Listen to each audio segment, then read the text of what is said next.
Ora, viva, muito boa noite. Aqui começa a segunda temporada do programa A Grande Entrevista da Televisão Pública de Angola. Hoje, para esta edição, é nosso convidado o Sr. Isaías Samakuva, é o presidente da UNITA, o maior partido da oposição em Angola. Portanto, é presidente da UNITA desde 2002 e foi reeleito no 12º Congresso, realizado em dezembro de 2015, com 82,8% dos votos.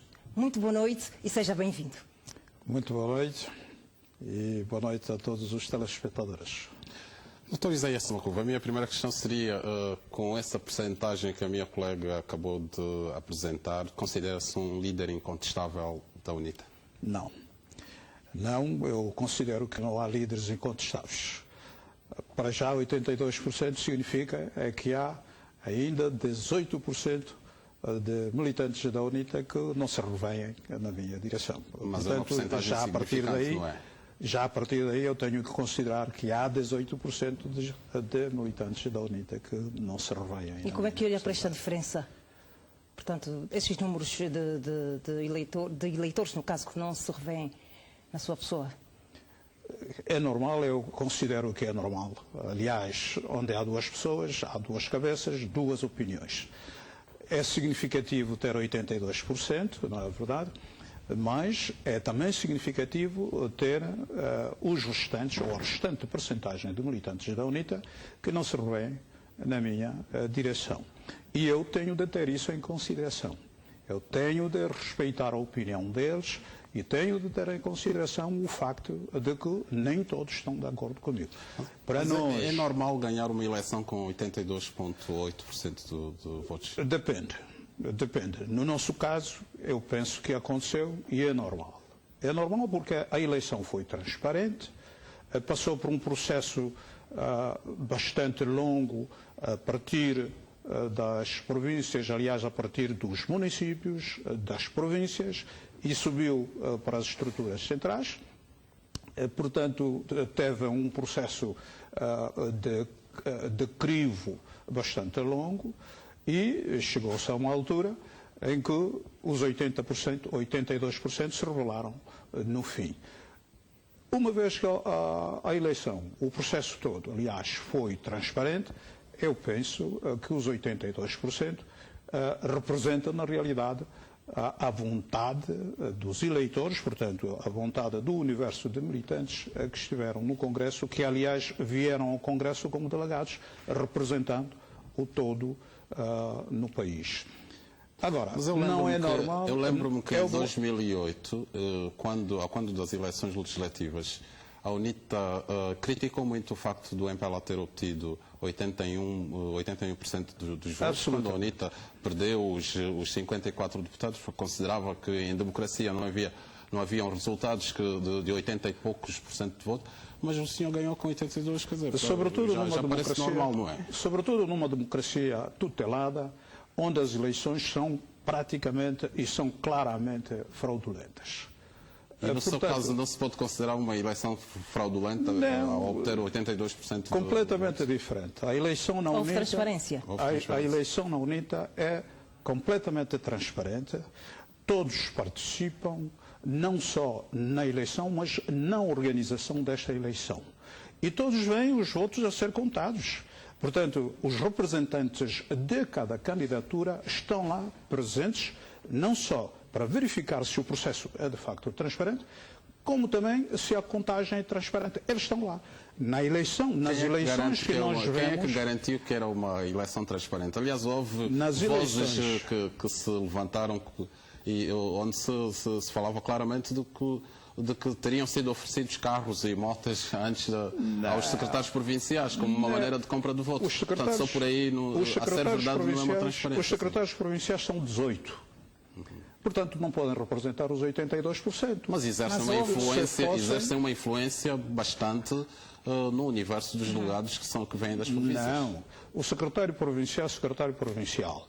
Numa organização onde haja democracia, o secretário provincial não tem palavra que conta se o que estiver a dizer é errado. Mas, Sr. Presidente, houve, de facto, a distribuição dos meios?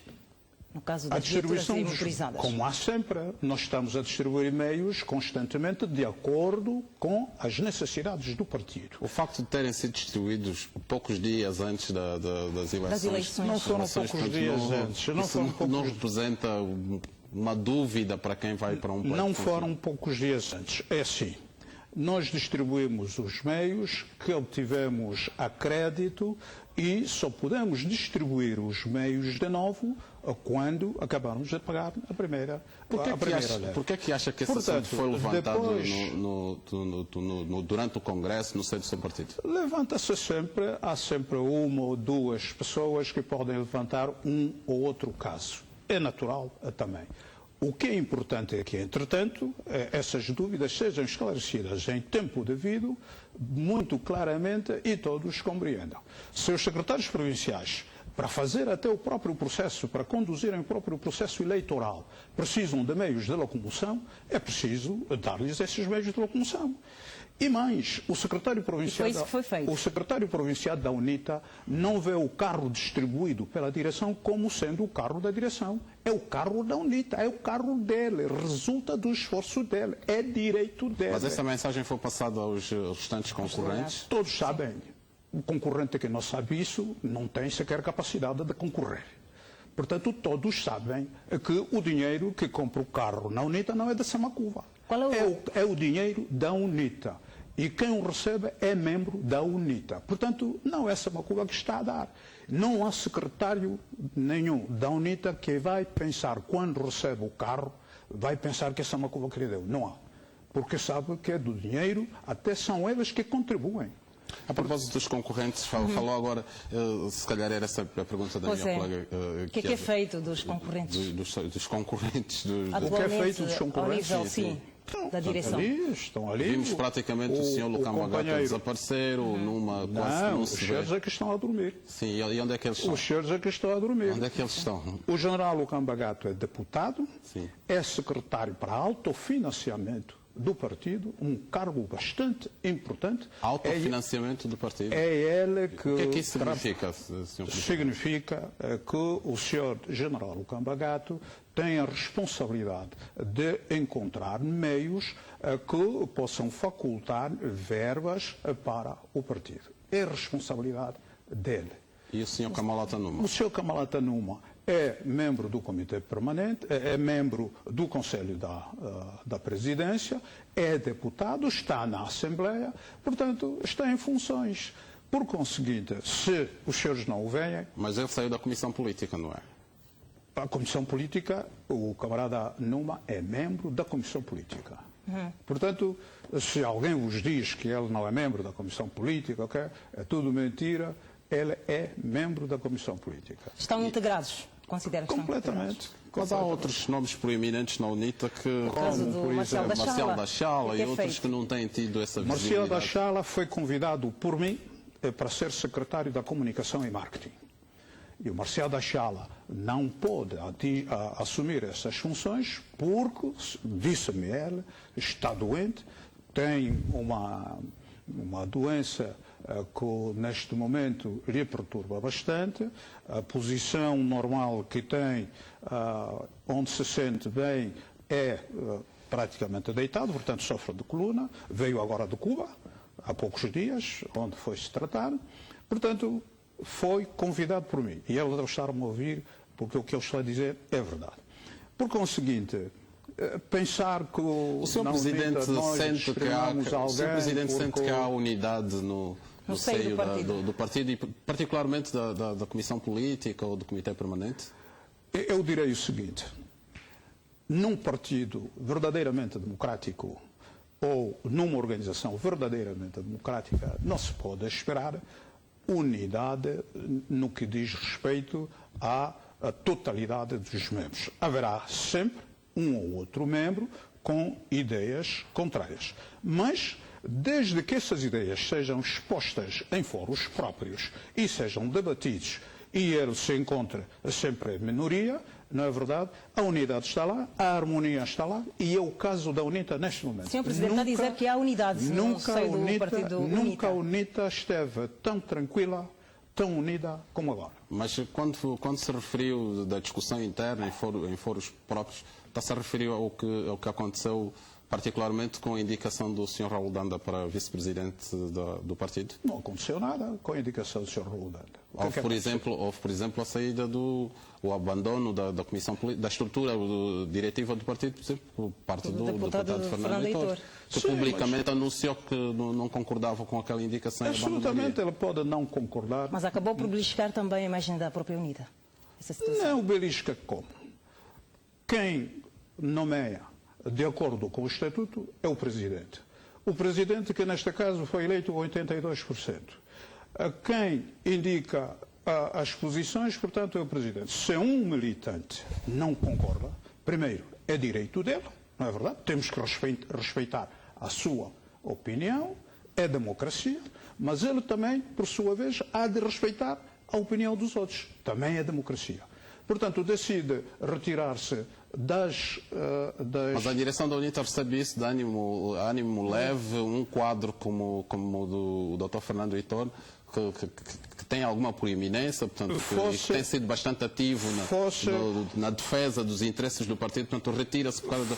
A UNITA recebe isso de ânimo leve? Fosse quem fosse. Como eu disse, passei com 82%, há 18% que não considera que não se revê na minha direção, eu tenho de ter isso em conta.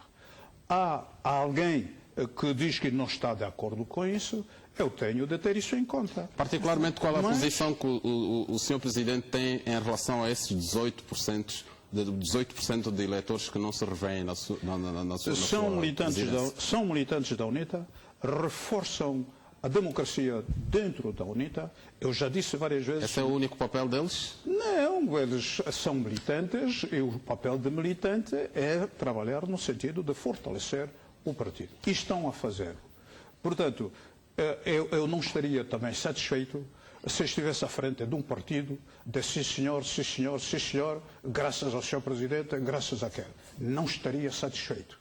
Eu estou bem assim, sabendo que há um grupo de companheiros que não está de acordo comigo, não está de acordo com as posições. Mas quando são tomadas as decisões do partido, esse grupo de companheiros que não está de acordo com o senhor é tido em conta? Aqueles que estão nas organizações ou nos órgãos de direção exprimem as suas opiniões.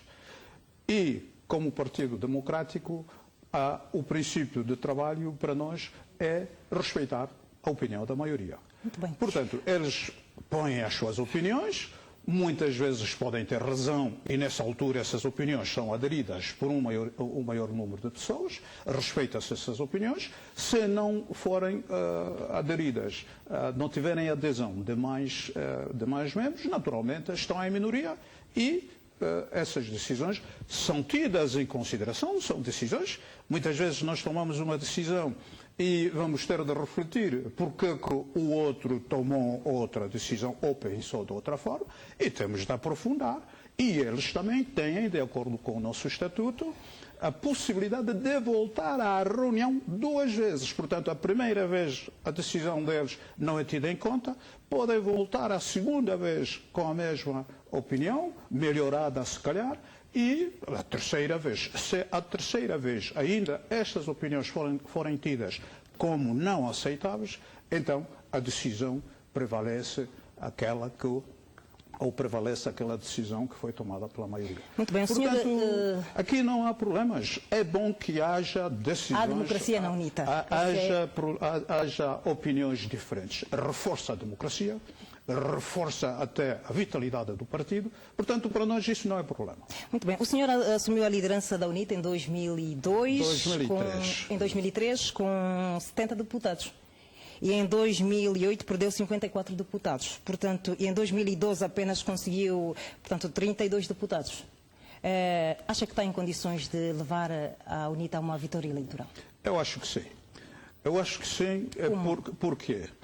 Porque se considerar, portanto, o argumento que o Valade utilizou, em 2003, quando assumi a liderança da UNITA, a UNITA vinha da guerra, uma guerra que terminou com a UNITA até sem o seu líder, sem o seu presidente, o seu fundador, uma UNITA com soldados, com militantes, com simpatizantes completamente traumatizados e, naturalmente, nesta situação toda, onde tivemos primeiro a necessidade de encorajar as pessoas, recuperar psicologicamente o estado de espírito das pessoas, nós achamos que fizemos um bom trabalho em manter a UNITA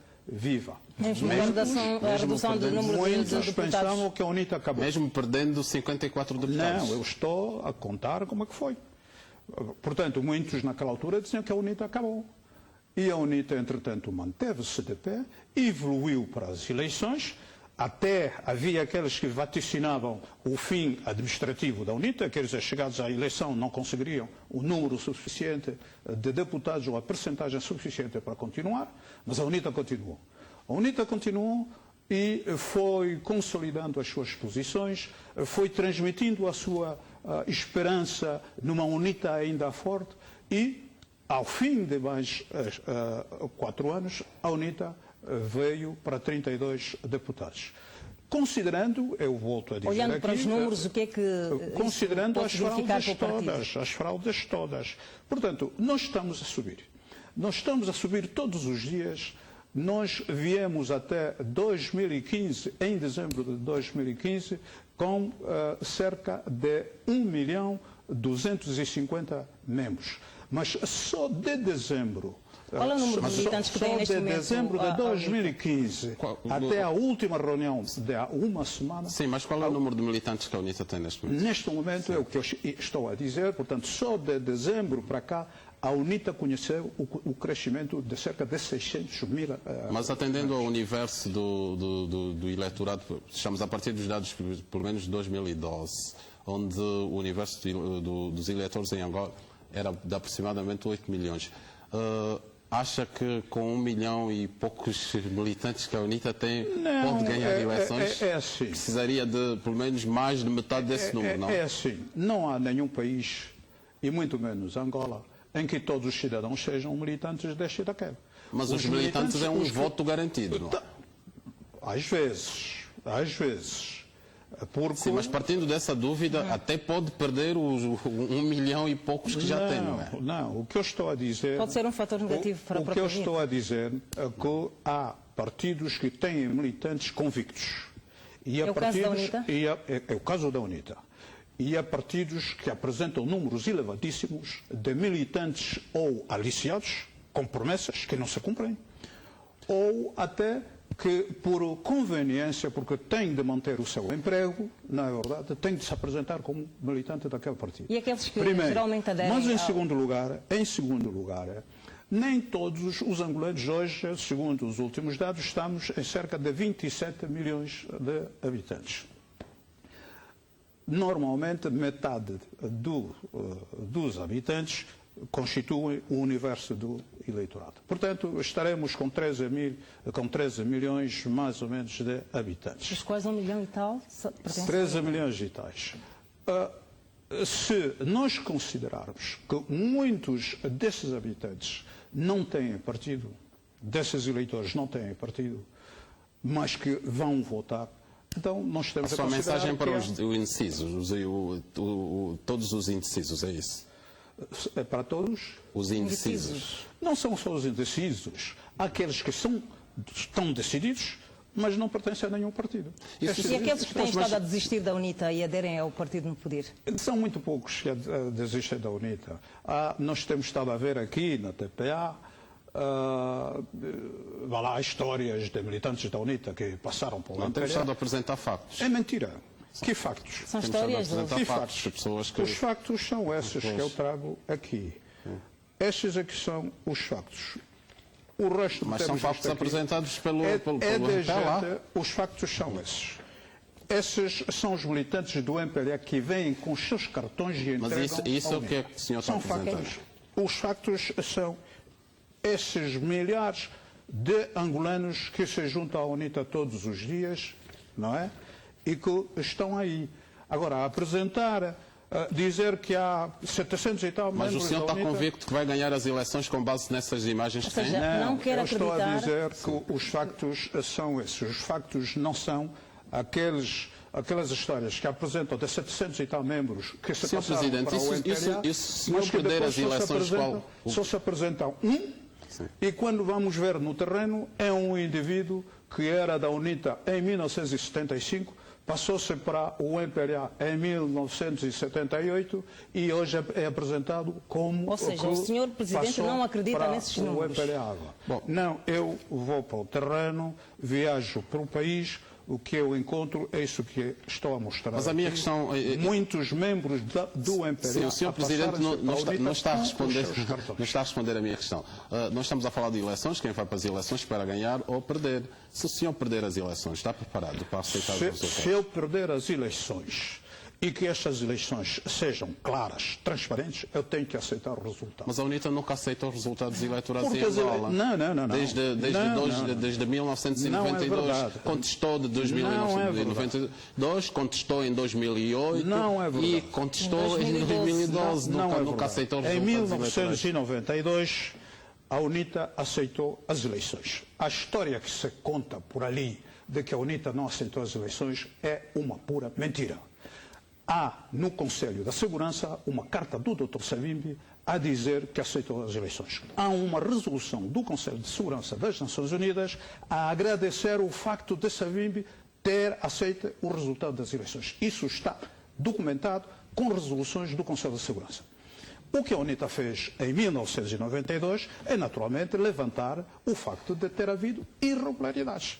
E isto não é crime nenhum. As mesmas irregularidades levantadas em 2008 e em 2012. Em 2008, nós levantamos irregularidades e dissemos, apesar disso, para garantir a estabilidade e a paz, aceitamos o resultado das eleições. Está escrito e é uma declaração que existe. Em 2012, mas nós estabilidade e a paz foi a única condição para aceitar os resultados, porque na vossa perspectiva os resultados não foram justos. Não, nós aceitamos os resultados, mas dissemos que os resultados não eram justos. Resultavam da fraude massivamente praticada. E temos provas, eu trago aqui provas, se quiserem eu mostro, são atas da própria CNE, estão aqui, estas são atas da própria CNE, e que dizem claramente, já viram uma ata de uma reunião que começa às 18h25 e termina às 18h25 para apurar o escrutínio. Está aqui, podemos ler isso. Portanto, a questão da fraude não é pura fabricação. Agora, as eleições, se forem feitas de uma forma transparente, nós temos que aceitar os resultados. Isso o senhor perder... Não há problemas nenhuns em aceitar. E se o senhor perder as eleições em 2017, portanto, qual será o seu futuro dentro da UNITA? Vai continuar à frente da UNITA? Vai deixar o partido? Qual será o seu futuro? Não, eu não deixo o partido, vou deixar o partido porque... Mas vai continuar à frente da UNITA? Eu não deixo o partido, eu vou continuar a ser membro da UNITA. E vai continuar como líder da UNITA? E já disse várias vezes que o meu mandato ou a minha estadia à frente do partido termina agora com estas eleições. Mas isso também não pode ser o foco da questão todos os dias, toda a gente a perguntar. Mas é importante perguntar. A grande questão que se coloca é exatamente essa. O senhor vai ser cabeça de lista da UNITA nas próximas eleições? Sim, senhor. O partido tem normas estabelecidas, aliás, normas aprovadas no Congresso, e diz que o presidente do partido é o seu cabeça de lista. Portanto, isto é inquestionável. Mas eu dizia que agora todos os dias me perguntam o que é que eu vou fazer depois das eleições. Já o disse e eu estou a dizer que não pode ser o foco de tudo. Mas é uma pergunta legítima, não é? Dos cidadãos saberem. Mas já agora também queremos saber. Já agora queremos saber como é que a UNITA portanto, se vai organizar para vencer as eleições de 2017. A UNITA está-se a organizar e bem.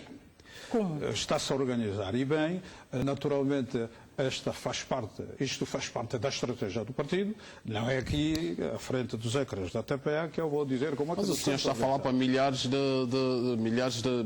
militantes da UNITA, portanto, precisam de saber o que é que o partido há de fazer os militantes da UNITA nos próximos dias, sim. Os militantes da UNITA já sabem que estamos a nos organizar, estamos a trabalhar. Qual é o receio do Sr. Presidente em dar aqui alguns tópicos de como é que a UNITA se está a organizar para as próximas Como é que a UNITA pensa ganhar as eleições em 2017? A UNITA pensa ganhar as eleições de 2017, primeiro, trabalhando para parar a fraude. Isso tem de estar claro. Aliás, por aquilo que nós vemos, Angola não está preparada a aceitar mais uma fraude. Não está. Portanto, também é preciso esquecer essa história de organizar fraudes. Embora já esteja... O que é que a UNITA considera a organização de fraude? A organização da fraude é, por exemplo, violar leis que estão bem claras na Constituição. Por exemplo, neste momento, há uma violação que está a ocorrer. A lei, o artigo número 107 da Constituição, diz claramente no seu articulado que a administração, as eleições devem ser conduzidas por organização, pela instituição da administração eleitoral. Portanto, uma organização independente e não o Executivo. Mas nós estamos a ver agora que o Executivo já no registro eleitoral, não é? Na sua preparação, nomeou uma comissão interministerial que vai se ocupar com o Ministério da Administração do Território, que vai se ocupar do registro eleitoral. Para nós esta é uma... Está a falar do registro oficioso. O registro oficioso, muito bem, este é da responsabilidade da administração pública, não é? Porque o registro oficioso vai acontecendo, é permanente, à medida que os cidadãos se registram, não é verdade? Mas acontece que em Angola nós temos uma grande maioria de angolanos que não têm registro nenhum. E está previsto que vão fazer o registro presencial. Este registro presencial... Mas isso preocupa a UNITA? Como é que a UNITA acha que esse problema deve ser resolvido? Preocupa a UNITA porque é que o governo, o executivo, tem de se intrometer nas ações que deviam ser de uma instituição da administração eleitoral. Quem é que deve registrar os cidadãos que não têm qualquer documento? Devia ser a CNE. A CNE que devia registrar para o processo eleitoral. A CNE é a instituição indicada para fazer essa Sim, mas esses cidadãos não precisam de ter um documento de identidade. Deve ser a CNE também a atribuir esse documento? Não. No registro presencial, os cidadãos não vão ter documento de identidade nenhum. Vão ter o cartão eleitoral. Aliás, o que está a dizer também já foi sugerido por nós. Porque nós notamos que há uma dificuldade enorme. O governo não quer, se por incompetência ou porque lhe convém, não quer passar bilhetes de identidade ao cidadão. Há muitos angolanos sem bilhete de identidade. E nós não percebemos porque é que não se passa o bilhete de identidade aos angolanos. A UNITA tem quando receio, é possível. por exemplo... E se há dificuldades, da mesma forma que se faz o registro, quando o cidadão vai ao registro e tem o cartão de registro eleitoral, afinal podia ter o seu bilhete de identidade também. Mas neste caso ele recebe apenas o cartão de registro eleitoral, não é? O cartão eleitoral e mais nada. Sr. Presidente, qual é o maior receio neste momento da UNITA? Esta tarefa é da CNE. É uma violação clara. Mas há uma pergunta da minha colega. Qual é o maior receio da UNITA? Neste momento. O maior receio da UNITA neste momento é que esta fraude, que, como no passado tem sido processual, já tenha começado. Isto que acabei de mencionar, esta violação clara da Constituição, que já está... Antes mesmo das eleições ocorrerem, a UNITA acha que já há fraude e a UNITA já não vai... prepara-se para não aceitar os resultados. O problema está aí, meu caro. A fraude não acontece apenas no dia da eleição. Não acontece apenas na contagem. A fraude é processual. Está a começar agora. E é isto que nós estamos a denunciar É isso que nós estamos a dizer, vamos procurar parar isso. Muito bem, porque é a Sr. violação Presidente, clara da Constituição. Sr. Presidente, vamos continuar a falar sobre a preparação das eleições em Angola daqui a bocadinho. Por enquanto vamos partir para um breve intervalo. Daqui a instantes voltamos para continuar a falar sobre a vida da UNITA e também do país com o Presidente da UNITA, Isaías Samakuva. Até já.